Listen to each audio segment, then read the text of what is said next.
on a very warm Saturday night. It is 22 degrees in the beer room. It's wham. So tonight, we haven't done a homebrew for a long while, and I've got a homebrew beer. Well, I've done the pint, obviously. But I've got a homebrew beer. Homebrew wine, rather. I'll get there in the end. And it is my glass. Happy 50th birthday. Yeah, homebrew wine that I made from apple and mango juice. So the apple and mango juice was from Tesco's. 4 cartons of juice, 4 bags of sugar. It's made a wine around about 8 to 9%. I can't be 100%.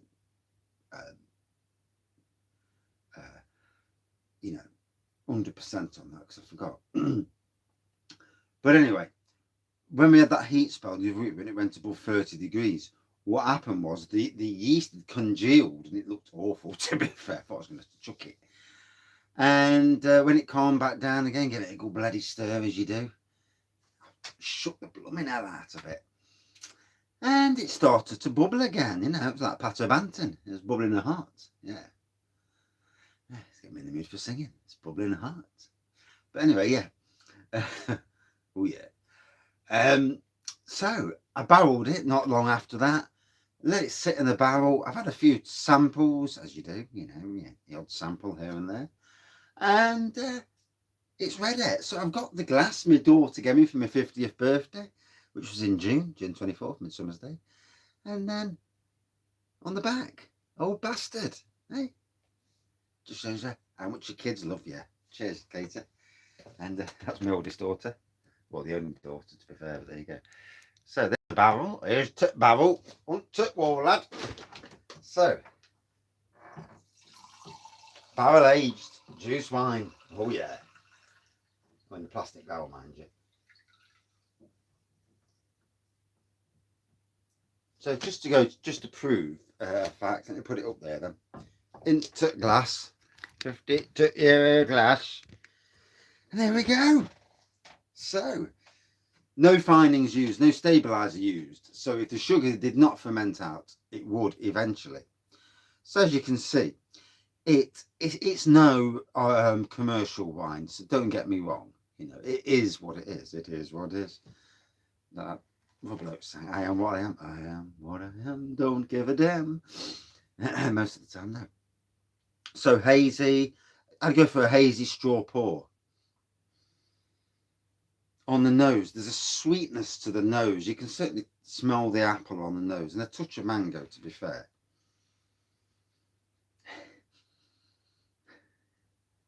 Do any beer reviews go to the toilet and go like this? Oh yeah, touch of something, yeah.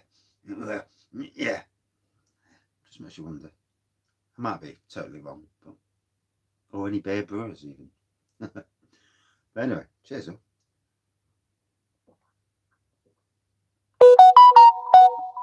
And I forgot to turn off the notifications. Juicy as hell. Very, very easy drinking.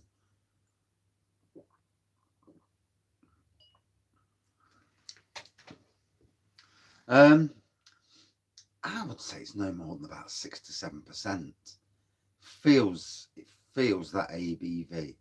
It's very, very sessionable. You do get the flavours of the apple and mango.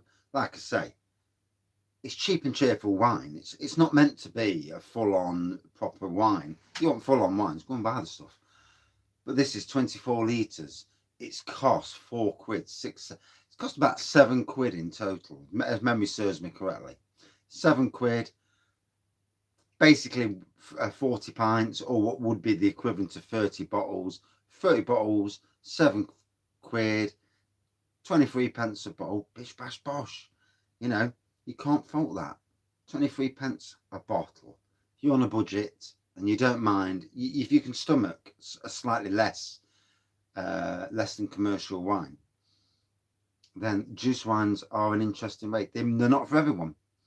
You may do a juice wine and absolutely hate it and call me a tosser. But although you may do a juice wine, you may do a few juice wines and really appreciate them. Tonight I'm warm. I just fancied something a bit less, you know, a bit less than a strong beer. I could have gone for something out of the fridge if I'd thought about it. But it's been sat there for a while. I've not touched it. I've had the odd glass here and there on a hot day. But it's not looking too bad, is it? I mean, let's be fair. Yeah. It's not a McGuigan or a Wolf Blass.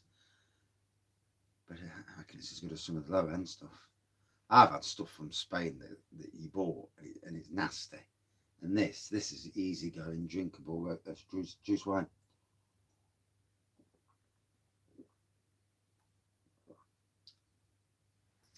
It's not going to be everyone's cup of tea, that's for sure. But, you know, on that way you fancy something, just hits the spot. It's subtle flavours rather than in your face flavours. For me, if you're not a big wine fan, if you're not a big wine fan and you don't like the strong stuff, this is definitely the sort of wine that you might appreciate. You might appreciate a lower ABV, slightly more fruity. It's an introduction. I think they're good introductions to wine. Make a small brew to start off with. Make a litre of apple and mango, a litre of sugar. Experiment with that with a demijohn and yeast, obviously. Yeah, go for the cheapest option. See if you like it first. If you like it, then ramp up production to a full-size fermenter. That's what breweries do. They'll have pilot kits or even grain fathers. They'll do something on a small scale because basically the small kit can do exactly what the big kit can, but obviously on a much smaller scale. And go from there and see how you play. You know, you may come across a juice wine that, oh my god, hits the spot and doesn't hit the pocket. Which in this day and age, with the pandemic, not everyone can afford to go spending loads of money on beers. It is what it is, and wines. But they may still like a drink. We've all got budgets, you know. I mean, as long as you're not drinking blooming meths, then you might have an issue there. But you know, if you're drinking stuff and it's near palatable, you know, for you, you know, it won't be palatable for some people are wine snobs. There's wine snobs. There's beer snobs. There's people who do beer reviews, and I'm not just talking about the general beer review community, but like wine reviews. There's people who do wine reviews and they look down their nose at the cheap stuff. Well, bollocks to them, because you know, everyone's got monetary issues. We're not all rich. We're not all earning 50 grand a year and can afford to be as picky as we like. You know, some of us want a lot less money. Never ever slack people off because of the money they've got. You know, one day a lot of these people may find themselves in the same situation, and then juice wine's king. Do I care what I say? No, don't. Sometimes you have to be brutally honest. Yeah, and as my daughter would call me, an old bastard. Hey.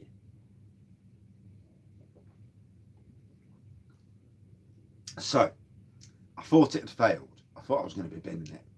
It's turned out a palatable juice wine. It's not the best juice wine I've ever made, but it's drinkable, it's refreshing, it's crisp. Certainly got the apple and mango, more apple than mango, to be fair, if I'm being honest. Would I do it again? Yeah, but probably not when it's mega hot, because the heat really caused issues.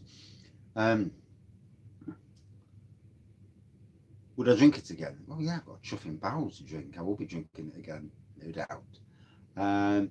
Out of 5 against other homebrew juice wines that I've done. Remember that I'm not doing it against wines; it's against juice wines. I would say it's one of the goodies. Yeah, it's at least it's not sweet, it's not sparkling, so it's fermented the sugar out, albeit at a lower ABV. I still think it's about 8 or 9%. Although it could be one of these that's deceptively strong. One never knows without doing the proper mathematics. And I forgot, it's been that long.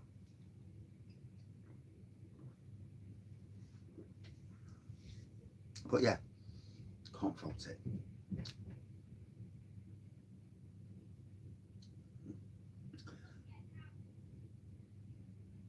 So out of that's my son, hot tubs on. Out of 5 for me, yeah, against other juice wines, probably a good 4.2, 4.3, something like that. The fact of the matter is, it's worked, and that's what you can take away from it. Do it on a smaller scale if you don't want to buy too much. Get yourself a demijohn or plastic, something that you can ferment wine in, and go from there and see how you play. You know, you may ask in the beer review community group on Facebook. Lots of people on there doing beers, doing juice wines, and doing homebrew. You know, ask. There's some great people, and they're not snobs either. It's good, honest to God people. That's what the beer review community is about. Most of us. And that's it from this beer review. Thank you all. We are getting ever so closer. We're all getting closer. We're nearly there. A whisker's breath. What am I talking about? Oh, the evolution of the channel, of course. We're nearly at that 2000 spot. And you know, it's lovely to see. You know, every single person that adds to your subscriber element means that, you know, well, one, you're not losing subscribers, and two, you're obviously getting slightly more popular, even though ever so slightly. Although my views have gone down loads, but I think that's because of COVID and the pandemic and coming out, people going back to work, people going back into pubs and everything else. People aren't sat at home watching videos so much these days, so there is that. But yeah, but not everyone though, because it depends on what, you know, on YouTube or that. You know, I suppose it depends. It's a niche thing, isn't it, beers? And most people now want to go out and try the beers that I've been talking about for the last year and a half or two, well, nearly 3 years, yeah, three and a bit years, since I actually started doing beer reviews, yeah. Although no one really knew about me until March last year, really. That's when it started to kick off, funnily enough. And anyway, that's it for this beer review, wine review, rather. And thank you for watching, and thank you everyone for joining in. You know, I ain't right. I know I'm not right. I am what I am. Don't give a damn.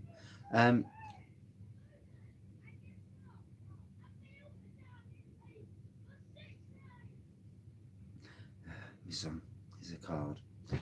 And yeah, it's the journey, as always, and always will be an interesting journey. Cheers, everyone. See you later.